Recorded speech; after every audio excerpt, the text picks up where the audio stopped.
Welcome to the Ducks Unlimited podcast, the only podcast about all things waterfowl. From hunting insights to science-based discussions about ducks, geese, and issues affecting waterfowl and wetlands conservation in North America, we bring the resource to you. The DU Podcast with your hosts, Chris Jennings and Dr. Mike Brazier. We are back with another episode, and we thank you for joining us here. In studio with me, I have my co-host, Chris Jennings. Chris, how are you? Doing well. It's actually been quite a while since the two of us have sat down for an episode. Yeah. So I don't know. We'll see if we can figure this out. We may lose ourselves here as we go through this. But joining us on the phone again is a guest that we had on a few episodes ago, Kevin Cry, Waterfowl Program Leader for Texas Parks and Wildlife Department. Kevin, thanks for taking the time to join us again. Absolutely. It's my pleasure.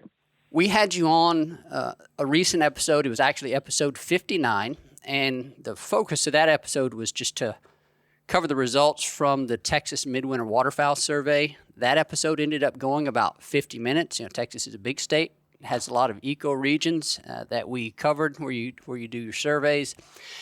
And we really didn't have a chance on that episode to get into a bigger picture issue that I know you and other hunters and constituents in your state have been talking about and have been seeing, and that is this issue of longer-term trends in sort of some changes, you might say, in the distribution and abundance of birds across your state, across all these different ecoregions where you conduct the surveys. And so I know that's a really interesting topic. You and I have talked about it a number of times, and of course the work that we did on the Gulf Coast, whenever I was with the Gulf Coast Joint Venture, feeds that discussion a little with respect to what we see and what we've documented in habitat changes. And we thought it would be a great idea, and I know you were interested in this as well, getting you back on to talk about that in more detail, and that's what we're here for. Excellent. I think we will start out by emphasizing to folks, if they did not listen to episode 59, I strongly encourage them to do that. There's a lot of information in there about the surveys, how they're conducted, when they're conducted. And I will say here, you conduct, state of Texas, unlike some of the other neighboring states, conducts their winter survey only once. That just relates to how big that state is and the effort required to do a survey over such a large area. So you do it only once, and that's in early January. But nevertheless, from that snapshot in time, when you build that up over about 20, 22 years, you start to get a picture of some things that are happening there. So there's a lot of good information in episode 59. Go back and listen to that. But I do want us to start off here, Kevin, with you giving us a refresher on the different ecoregions in the state where you conduct the surveys, and as you go through those, talk a bit about the type of habitats that are important to waterfowl in those ecoregions. Yeah, absolutely. I guess we'll just start out, go north to south, starting the geography actually where I live, and that's the what we call the Texas Panhandle. Also known as the High Plains ecoregion. This is basically historically shortgrass prairie that is dominated by a wetland feature called playas. Very dynamic, rainwater dependent, natural basins to the tune of somewhere around 25,000 of these basins exist in the High Plains. And so, yeah, that's we have kind of a unique survey up here. Design such that we can capture those features a little bit differently than we do some of the other areas.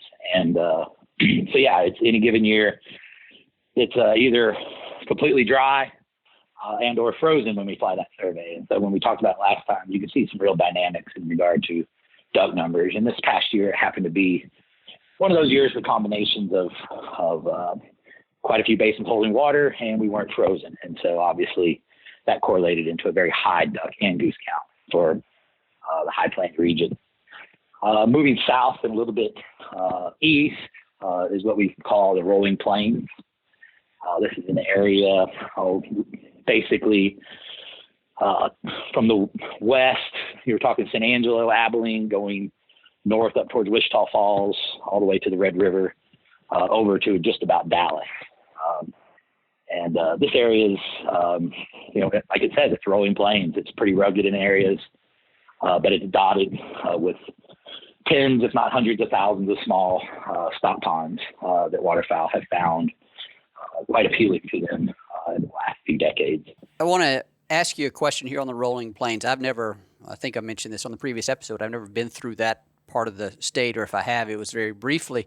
Are there any natural wetland features within the rolling plains? I suspect there are some, but what are the natural wetlands that you would have there? Yeah, there's not many. This is, like I said, it's a very lot of topography in that landscape. The natural features are the creeks and rivers that dissect that pretty regularly across that entire landscape. But there is one island, if you will, of natural basins we call Winchester Lakes. It's just north of Abilene and Knox and Haskell counties. It's basically a chain of actual playa wetlands off the Caprock. There's about 10 to 15 of these basins, much like playa basins in the high plains. Some of them are functioning a little better than others. When I say that, some hold water better than others. And this area actually is, even though it's small, it is surrounded in agriculture, really important agriculture, because it's kind of one of our last known peanut growing areas. And those people that have been in that area are familiar with it, are quite hot, would know this quite well, that it is an extremely important area for wintering geese. Some of our, probably one of the single largest concentrations of white fronts anywhere in North America in winter. We don't rival the numbers of birds that are in Arkansas, but these birds are spread out, all over, the MAV. In this one particular spot, they're all concentrated. And unfortunately, it seems like every year we fly over there, they're all on one wetland each time. We're talking in the tune of, on a single body, a 50, 60 acre pond playa. We're talking 60, 70, 80, 90,000 white fronts in one spot. All there enjoying those peanuts that we all know ducks and geese really enjoy. So other than that, those are the really only natural basins for natural features out there at all. And so, and then moving further east, we get into what we call the Oak Woods and Blackland Prairie. Very similar to the rolling plains. Obviously, we're talking about a rainfall gradient change as you move east. So, we do change vegetation. We do get high rainfall. So we are getting into, more wooded areas and definitely higher densities of stock ponds. As we move into this region, we start getting into quite a few reservoirs, even some floodplain rivers, upper reaches of the Trinity, upper reaches of a good portion of the Trinity, Sulphur, all of our big floodplain rivers kind of originate in this area. And so there is a significant number of natural features as well as a lot of the man-made features that we talked about in the rolling plains. It just did much more of them.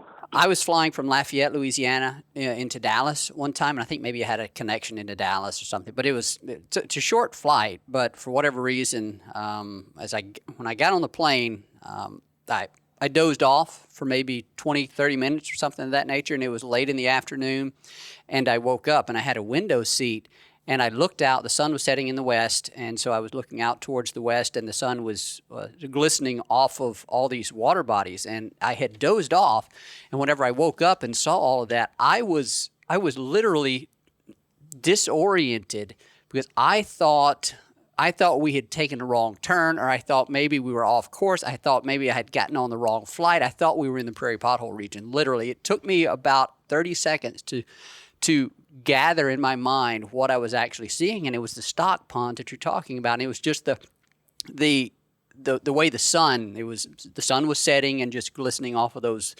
stock ponds. Obviously, it would have been a wet year, but I was astonished at the density of stock ponds. That's really when it hit home to me, because I'd heard you talk about stock ponds in this part of the state. But anyway, that's a little neat story that I have, personal anecdote of the significance of those stock ponds there. So I just wanted to share that.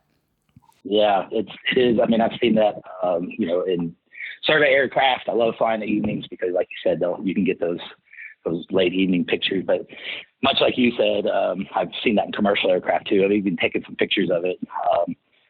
I don't know, you have to get some kind of count software, but, literally tens of thousands in a single view outside your window.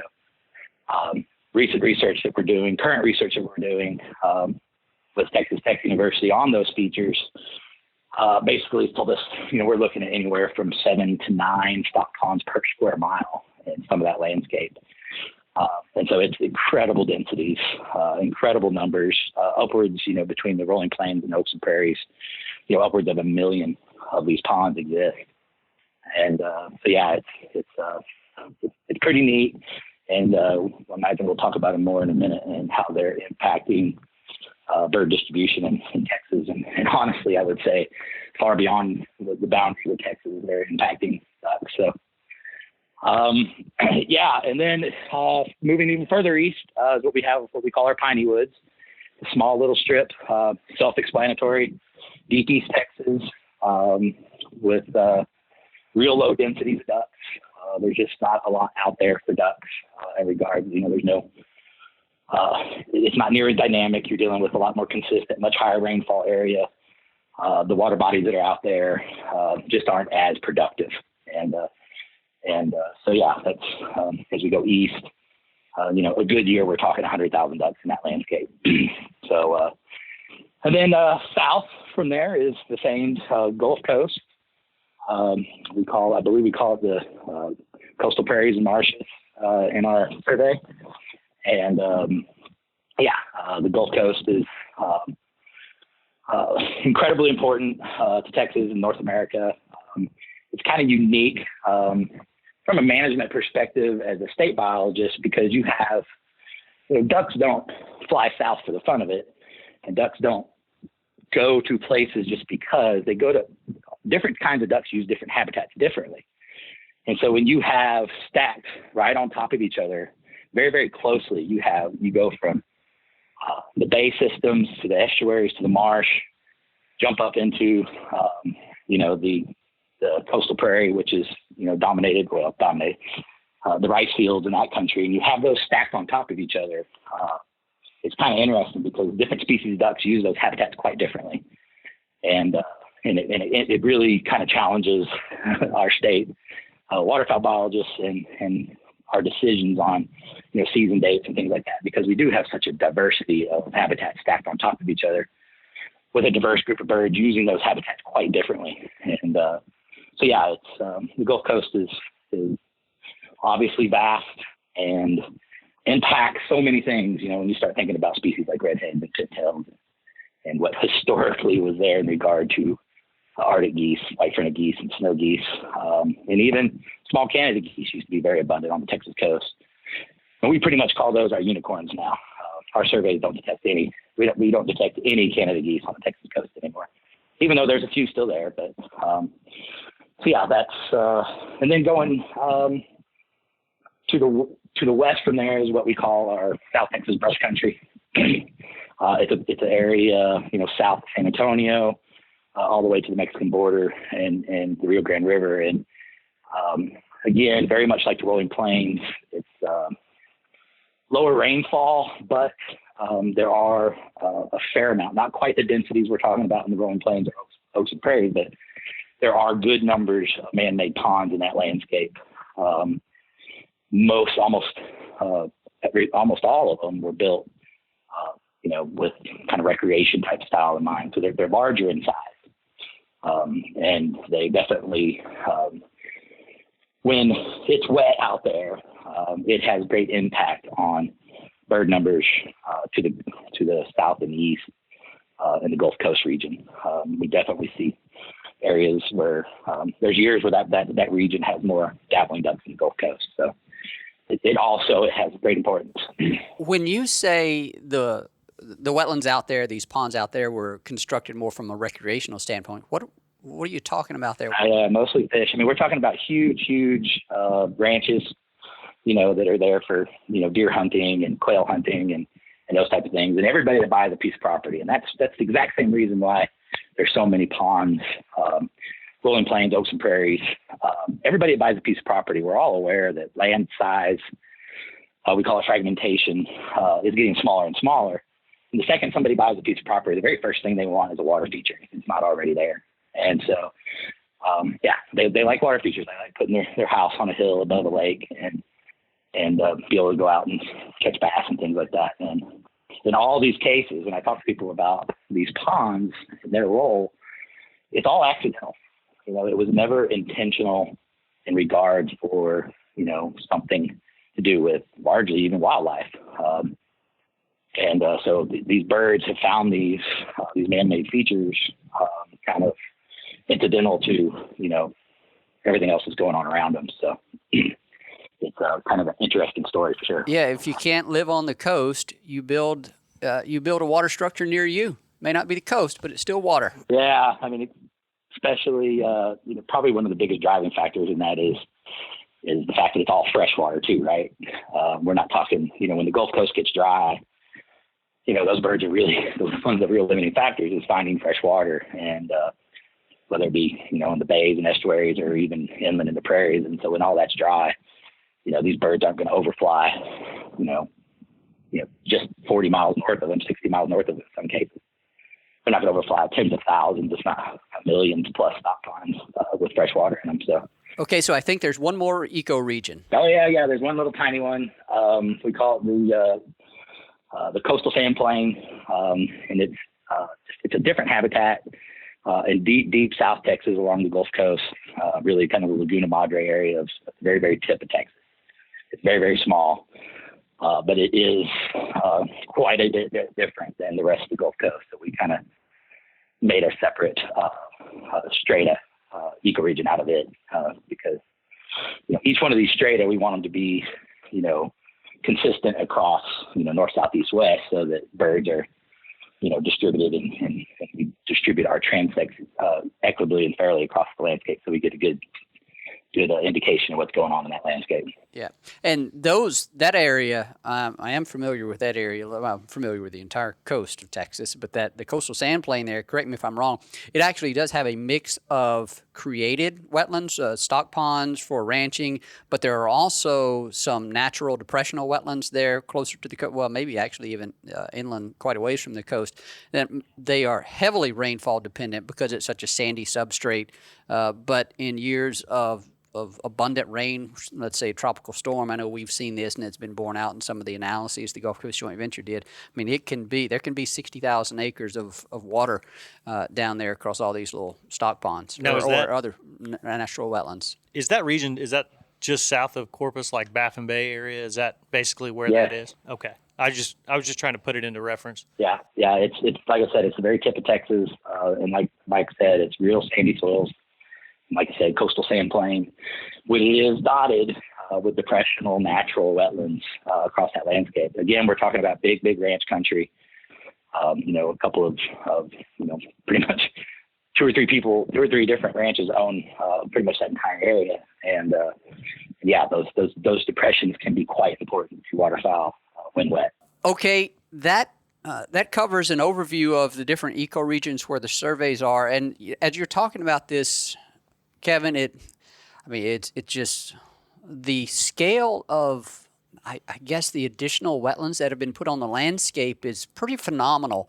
And when you look across the state, and you tell me if this is right, I don't actually have the data. We have some data on sort of historical wetland change along the Gulf Coast, but I don't know what all kind of historical wetland data is available from the rest of the state. But as you kind of talked about, there may not have been a great number of other natural wetlands that existed prior to settlement. And so what we've seen is a loss of natural wetlands on the Gulf Coast, and we've seen a substantial increase in the number of wetlands and, let's just say, water bodies throughout these other parts of the state that we've talked about. So, I mean, if we were to go back 100 years, are we looking at completely different trajectories in the amount of water and wetland on the landscape across these ecoregions, where on the Gulf Coast it's going down and these other areas it's going up? Yeah, without question. There's even some of the, aerial imagery that goes back so far, but even looking at as far back as we can go, it's dramatic how much it's changed. One of the sad ironies is the three priority areas identified by one of the original North American waterfowl management plans is the High Plains playas, Gulf Coast prairies and marshes, and then West Gulf Coastal Plain, which is, far east Texas. And all three of those regions were, and for the most part still are, kind of a natural wetland-based geography. Obviously Plies in the high plains, East Texas, that was bottomland hardwoods, floodplain wetlands. We all know that story. Either they've been high-graded, cleared, drained, put a reservoir on top of.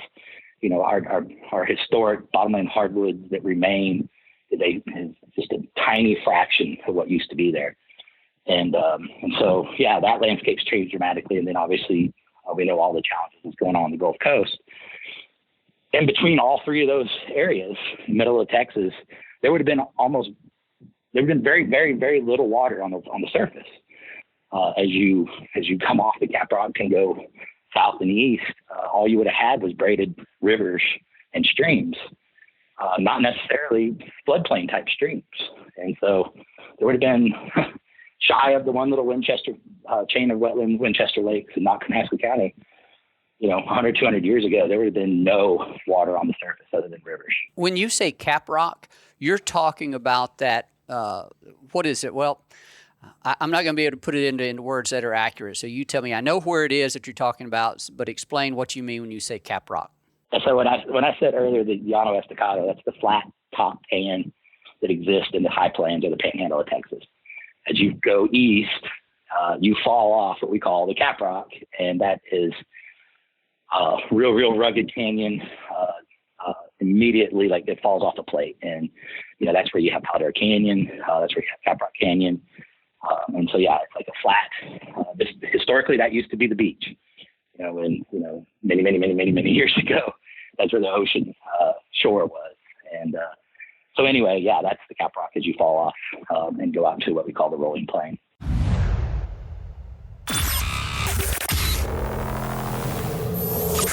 The Ducks Unlimited Expo, May 15th, 16th, and 17th, 2020 at the Texas Motor Speedway in Fort Worth, Texas. Interactive villages, shooting, archery, dogs, fishing, kayak, canoe, 4x4 off-road tracks, ATV, UTV track, industry experts, demonstrations, exhibitors, and more. The Ducks Unlimited Expo, everything outdoors. The ultimate playground for the outdoor enthusiast. The Ducks Unlimited Expo. Visit www.duckexpo.com.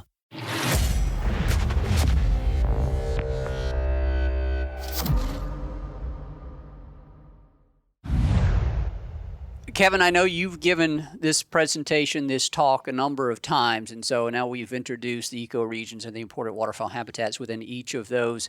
How do you want to proceed at this point? Do you want to start talking about trends that we've seen in any particular region, or is there some overall bigger picture places where you'd like to start? Well, I think I'd probably, we're talking about 23, 24 years of survey data. And so, going back to what we were seeing in the first couple of years and what we would consider, quote unquote, normal, but distributionally, what we saw in those early days, and then kind of what we're seeing now and how that potentially has changed in any given year. And probably most notably, we talk about the Gulf Coast and its importance on the landscape. And we get in the airplanes, we go up there in early days. We certainly got up there and counted more ducks and geese on the Gulf Coast than we did anywhere else. The lion's share, that's where about 50% of our hunters live, and that's where about 50% of our harvest takes place. And, any given year, we're talking, 50, 60% of the ducks and geese were there for the entire state. And that's what we kind of expected. And then as we're sampling this landscape, things like the plies would pop up every now and then. Again, purely dependent on conditions and rain and ice. But, everything was just kind of steady. And right behind the Gulf Coast was that ecoregion of oaks and prairies, Dallas, Waco, Austin, that country,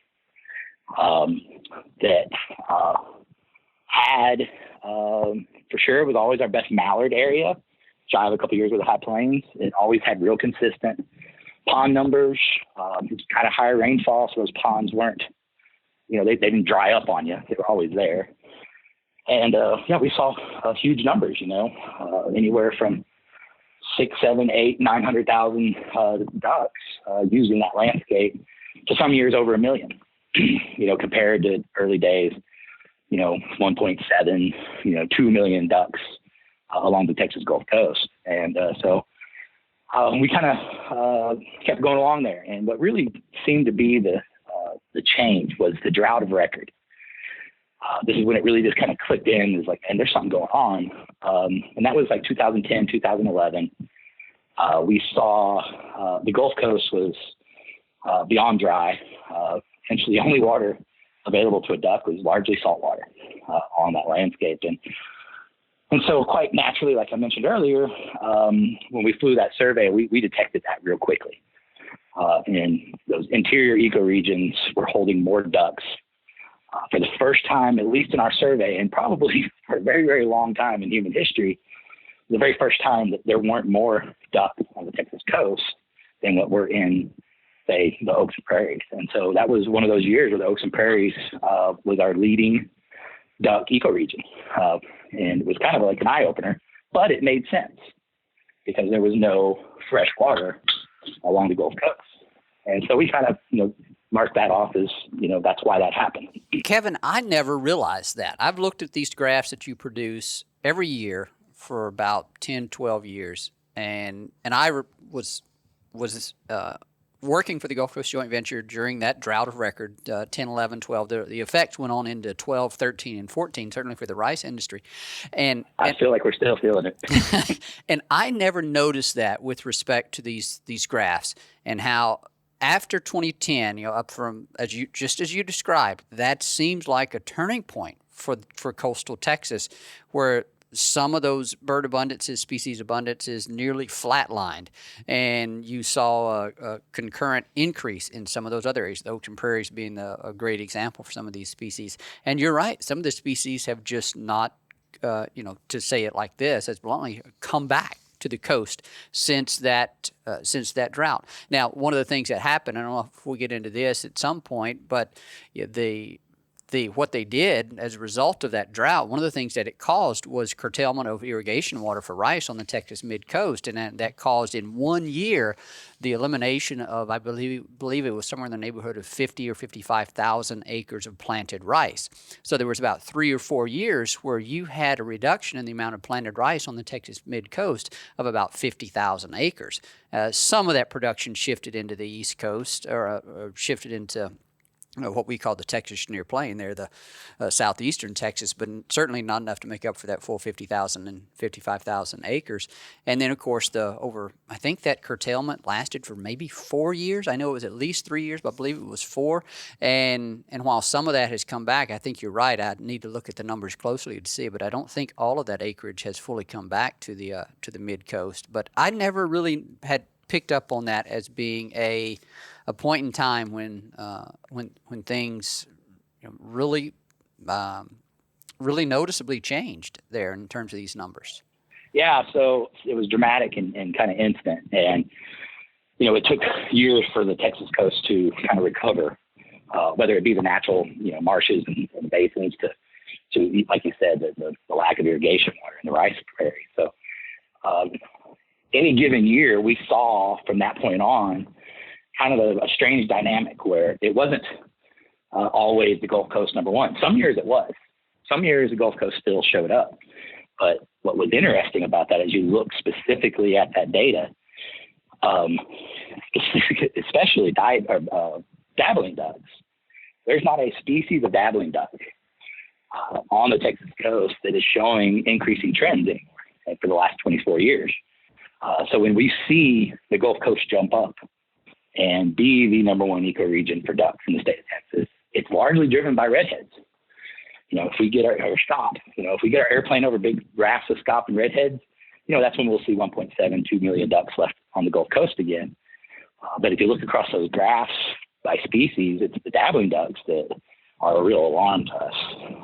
And so when you correlate that to what are dabbling ducks using, obviously fresh water, and you begin to look on the landscape where we're seeing these birds show up in our survey. They're on these freshwater basins, on these stock ponds in interior Texas. And, any given year, oaks and prairies exceeds the Gulf Coast. This past year, Gulf Coast was number one, but again, it was largely driven by a big giant count of redheads. To the tune of, in 2016, which was probably one of the weirdest years, where the two north and western ecoregions, the high plains and the rolling plains, had, let me look here, rolling plains had 1.1 million, and the high plains had almost exactly 1 million ducks. And the Gulf Coast didn't even break 1 million. And so, and I wouldn't go into details of why that was. It was very, very wet in the north and west, and there was sheet water all over the rolling plains. And so it's just one of those things that you begin to see in our distribution data, you begin to see in our research, you begin to see in our telemetry work. These birds have wings for a reason. They're not taught to fly south and go to this wetland. They're not taught to go to the Gulf Coast. They go to where they know there's good habitat. And they don't have to go fly over it to know that. When they leave the prairies, they know when they take a direction, they're heading to a place for a reason. None of us will ever figure out why. It's one of the most amazing things we'll ever deal with in the waterfowl world, is that ability of these birds to know where there's habitat.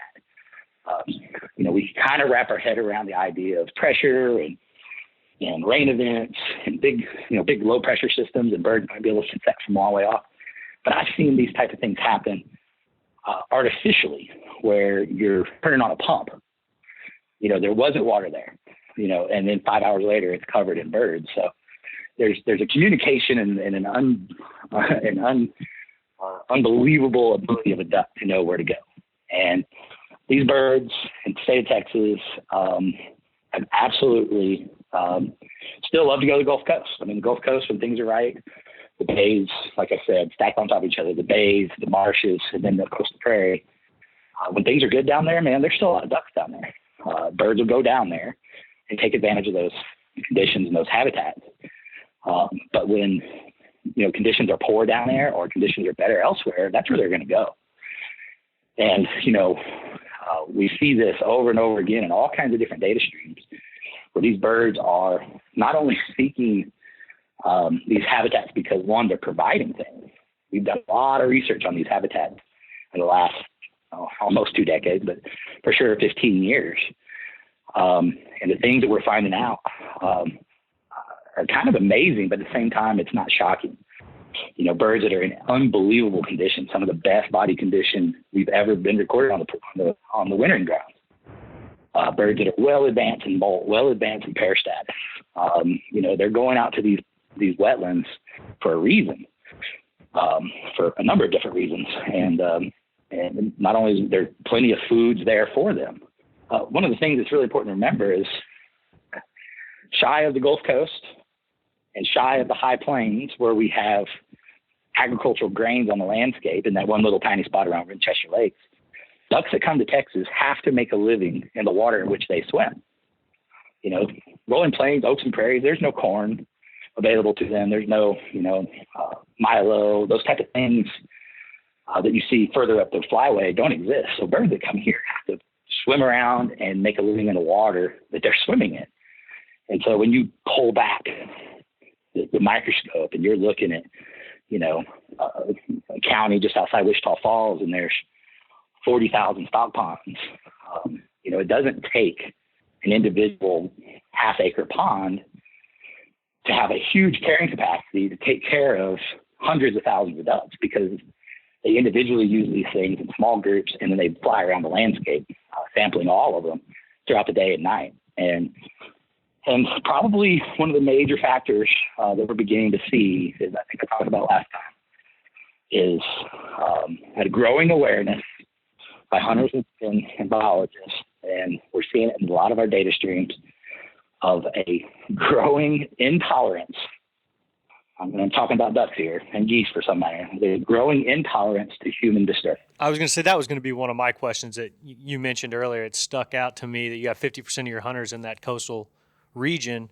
And then looking at this data, I mean, that's one thing that we always talk about is pressure, and birds don't tolerate that at all. And I hear that all across every state I hear people talking about that, from a biologist even to hunters, that, you know, it looks like with this much habitat on the landscape, especially in like the Oaks and Prairies region, you don't have that pressure in the number of people just chasing these birds around. Man, those birds are going to find somewhere quiet to sit, and sounds like they have a food source as well. So that's very interesting. Yeah, like I said, they're feeding on invertebrates, seeds, vegetative material in these ponds. Carrying capacity individually is very low. You know, it's all over the place, but on average, you know, we deal with averages in our world. On average, it's much, much lower than, say, a moist soil unit or a coastal marsh, or obviously a rice field, or you know, any kind of a waste grain situation like corn and whatnot. But there's so many of them. And one of the really interesting things is, as a state biologist, I keep track for a number of different reasons of like new outfitters and new, you know, clubs and things like that, and where they're popping up, because it kind of gives you a story as well as just kind of wanting to know where everybody is. And there's an incredible growing number of people beginning to take advantage of duck hunting in the Oaks and Prairies and the Rolling Plains. Any given, you know, those ponds are so variable. They're so small. They get down to a tenth of an acre all the way up to, you know, obviously 40 acres type thing. And anything north of two acres, you can traditionally duck hunt that. You can go in there with a bag of decoys and shoot at a really, really interesting mix of species. And people are starting to take advantage of that. People that have deer leases and quail leases out in that landscape have been looking at these birds showing up on their ponds. It's like, well, you know what? I'm going to wake up and go throw out some decoys for me and my son. So you're getting these multi-use properties now. And people are taking advantage of it. You know, Mike, you and I sit in all kinds of rooms all over North America. And one of the dominant conversations is this R3 conversation about we need more recruit and retain more hunters. You know, you talk to me and Larry Reynolds, and we're like, where am I going to put more hunters? There's not a duck hunter out there that says there should be more hunters. So, but in this case, as you mentioned, the Gulf Coast is pretty tight. Our public lands are overrun, breaking records every single year, participation in harvest, every single year. And so when I look at the big picture of the state of Texas, this area actually serves facilitation of new hunters and places for people to go hunting that wasn't there before. And people are starting to take advantage of it. The one big difference is when the guns start shooting, which they're few and far between, it's a huge landscape. When the guns start going off, they only have to fly a half mile to another pond and relax, as opposed to the Gulf Coast where guns start going off and they just get at 10,000 feet and don't know where to go because there's nowhere to land. Yeah, that's interesting that we were talking about this. I know that the editor of the magazine, Matt Young, and I have spoke for the last probably 3 or 4 years as we look at this whole big picture and doing like through the migration alerts and the migration map and talking to hunters everywhere. I mean, you guys, I guess what we're hearing is that northern Texas, you know, high plains, it just continually comes up in conversation. And it's interesting to hear you say that, because this year alone, I was probably invited to 3 or 4 different hunts out there in North Texas, like right along the Oklahoma border. And these guys are just, I mean, they're having fantastic hunts out there. And it's kind of been, I'm not going to say a secret. I mean, I think most people know, you know, the hunting is pretty good out there, but it's kind of been a boom for people in that area especially. So I find it interesting that you bring this up. It's awesome. Kevin, are you seeing an increase in the number of hunters? I mean, like, can you tell from your license sales data where the people are, where the purchasers of the license are, and are you seeing that what you're describing in terms of a sort of a shift in bird numbers within these regions? Is that also showing up in your license sales? That's difficult to get at, but it is a data mining exercise that we have done in the past. We haven't updated it in a number of years, and it's something that's on my list for the exact reasons that you're bringing it up, because it is so interesting. Where are the people beginning to hunt? It's not 100% accurate, because all you can do is go by, where they live. Not everybody hunts near where they live, right? But it does give you kind of an interesting picture in regard to we use we can break out those exact same ecoregions that we have population estimates, and use those zip codes, and populate a hunter type number as well. But we know, as well, we live in a world of assumptions, and you got to assume that where they buy the license is somewhat correlated to where they hunt. And we know duck hunters like to travel. So, you got to it's not 100% accurate, but when we did this last, I mean, you're talking, 55% of the hunters on the Gulf Coast, 55% of the harvest. It was somewhere in, I think, around 35% in the Oaks and Prairies. And then, like, for example, the rolling plains and high plains, 3% of the hunters, 3% of the harvest. 2% of the harvest, 2% of the hunters in the rolling plains. And so I suspect if we were to redo that exercise, that has changed quite a bit. One real cool thing that you can look at is band recoveries. And, one that I'm most familiar with currently is the pintail band recovery, a decadal comparison over time. And you go back to the 70s, the stock ponds, Oaks and Prairies, Rolling Plains didn't show up. And, you look at band recoveries from, this past decade, and there's a big glob of pintail band recoveries coming from those regions. So it's being, confirmed in many different data streams that's where they're going. And rightfully so. It's neat, one, that people are getting the opportunity to go out and take advantage of it. And it's real cool because they don't blow them away. They can be more consistent. If you get access to the land, obviously almost 100% of everything we're talking about here is private land. We really don't have public land in that landscape, shy of a few reservoirs. But I can tell you from our research and our surveys, reservoirs are not that important to ducks, especially during daylight hours. These birds spread out across the landscape. Many of them are used as roost habitat at night. But if you stand around almost any of these reservoirs in North Texas, Central Texas, at sunrise and sunset, they're either coming or going. I would imagine that, with more ducks north, do you think that growing number of hunters, I guess you could say, in some of these more northern regions is kind of a correlation along with, like Dallas over the course of the last 15 years has grown exponentially, population-wise, and as that city continues to expand and move further north, is it, just sheer number of hunters, but also is it eating up any potential habitat to where those birds would maybe distribute to that, or used to distribute into that region or that area that are now just staying further north? Could that have, I don't know if you guys look at stuff like that, but it's just something that popped into my head. Well, yeah, without question, when you think about Texas, our hunters come from urban environments. So, and the closer you are to those locations, obviously you're talking about an increase in use. And so one of the things kind of fueling what I like to call the kind of outfitter explosion around North Texas, let's be honest here, North Texas to most people is Dallas. And so I'll go ahead and refer to that. But I still say Panhandle is North Texas. But so Dallas area, so the ability to have clients to be able to come out and people to use and be within an hour and a half drive of that metroplex is extremely important. And there is some of the best ponds and pond densities are near or within an hour and a half of Dallas. And so it's kind of a cool correlation.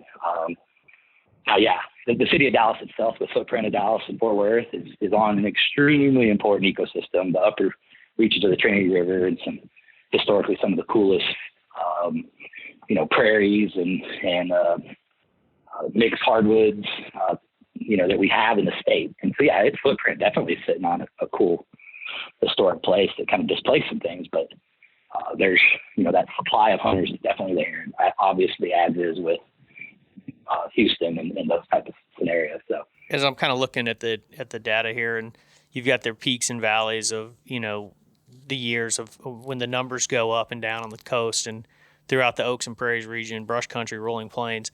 And do you take this data and then correlate that with maybe the habitat to the north as far as Oklahoma, Kansas, Nebraska, and look at how when those birds come out of the prairies, are there years where they're shifting in different directions based on the habitat north of you, or is this, you just look at it as basically like the Texas habitat? I ask this because, I always have several questions about, are you seeing a shift to the west in migration? Are you seeing a shift to the east? And while there's so many variables involved, and Mike and I have talked about this 1,000 times, but do you take this information and kind of lay it on top of, was Kansas super dry when the rolling plains were a little bit more wet, and seeing that correlation of the data? Right. It's very difficult to kind of tease that out. The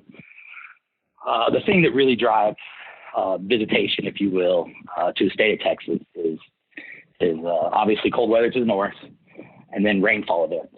So one of the things that's always kind of cracked me up is especially as you go east, you begin to hear a bunch of duck hunters complain about too much water. And so when the rivers flood, and then they have that overbank flood event, again, correlating back to the fact that our ducks have to make a living in the water in which they swim, that's the event that brings ducks to Texas. That is, they'll come from all over the country, all over, the South, Midwest, to come take advantage of those flood events, to get back in that backwater. And same thing as you go west, as those ponds swell, oaks and prairies and rolling plains, you obviously flooding up more terrestrial vegetation and providing more foods. And so that's a huge draw. Again, going back to that story of how ducks just know, that's a huge, huge draw. What's interesting about Oklahoma is this feature goes well into Oklahoma and Kansas, these ponds.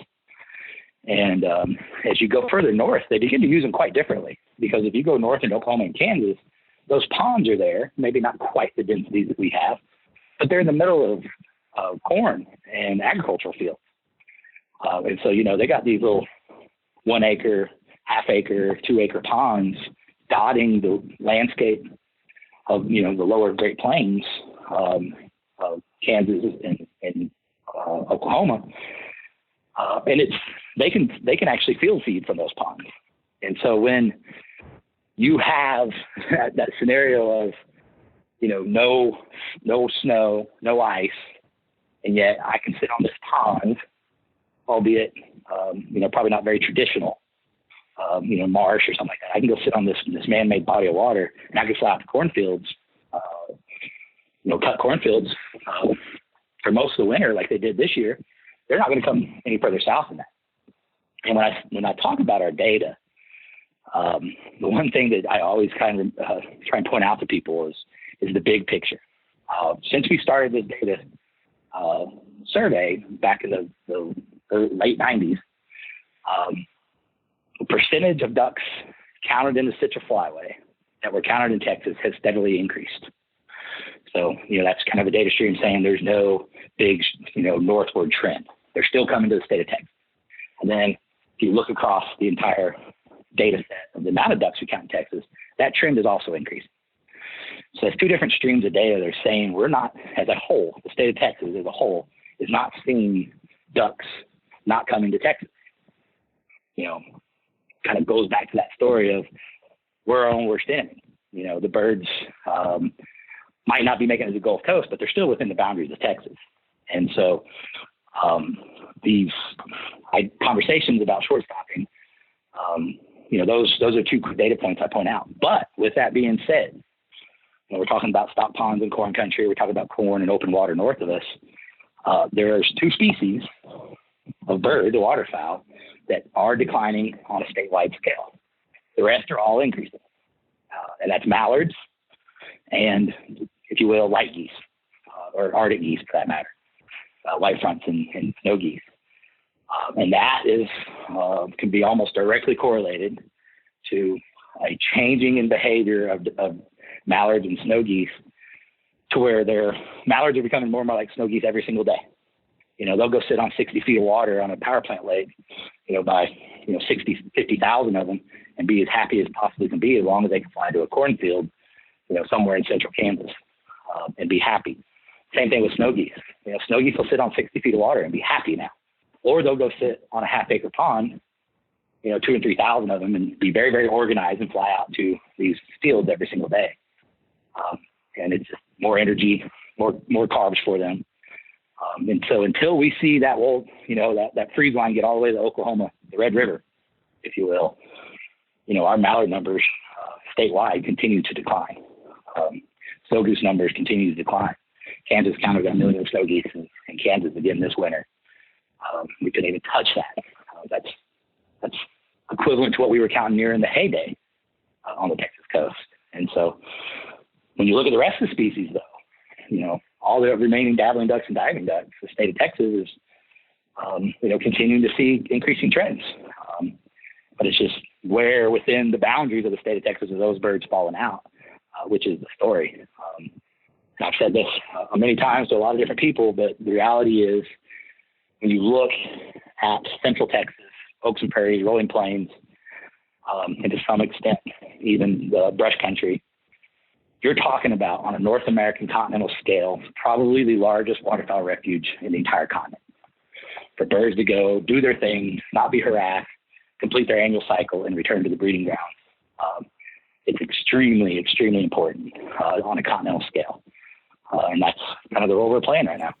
Kevin, I want to sort of couch one of the earlier comments you made about how the number of birds in Texas is kind of on the upswing, and you kind of use that as a way to say the birds are still coming to our state. So the folks outside the state of Texas will say, but yeah, look at how much latitude is covered just by the state of Texas. When you go up to Dallas, you're over in Arkansas. Like if you're moving from the coast up to moving north, that's the equivalent of the entire state of Louisiana, north to south, and even in Arkansas. And then if you throw in the Panhandle, you're talking about on up almost equal to the northern border of Arkansas. We kind of have to throw that in there. Texas covers a lot of ground, east, west, north, and south, and you are seeing some of those latitudinal shifts. Due to multiple factors. That's one of the things that makes Texas and the data sets that you have so valuable from piecing together this puzzle, is because you have really good data on what the habitat is doing, and you also have good data on where your hunters are. You also have good data, of course, as we all do, on the winter or on weather and climate. So it provides a really unique opportunity to answer to try to tease apart some of these factors. Right. Yeah, it's kind of overwhelming at times. Kevin, this is probably a good place for us to wrap up. We still have a few other topics that I know we want to talk with you about, and we want to try to avoid having like a 2-hour episode, so we're going to cut this one short here, and we'll have you back. We'll talk about a few other questions on a next another episode. That sound good to you? Absolutely. Really appreciate it. Thanks, Kevin. Yep. Thanks, Kevin. Thank you. A special thanks to our guest on today's show, Kevin Cry, Waterfowl Program Leader for the state of Texas Parks and Wildlife Department. Also thank my co-host, Chris Jennings, for joining us here on this podcast. And as always, our producer, Clayton Baird, the Electron Warrior, for the great job that he does getting these podcasts out to you. And our listeners, as always, we thank you for spending your time with us. We thank you for your passion, support, and commitment to wetlands and waterfowl conservation.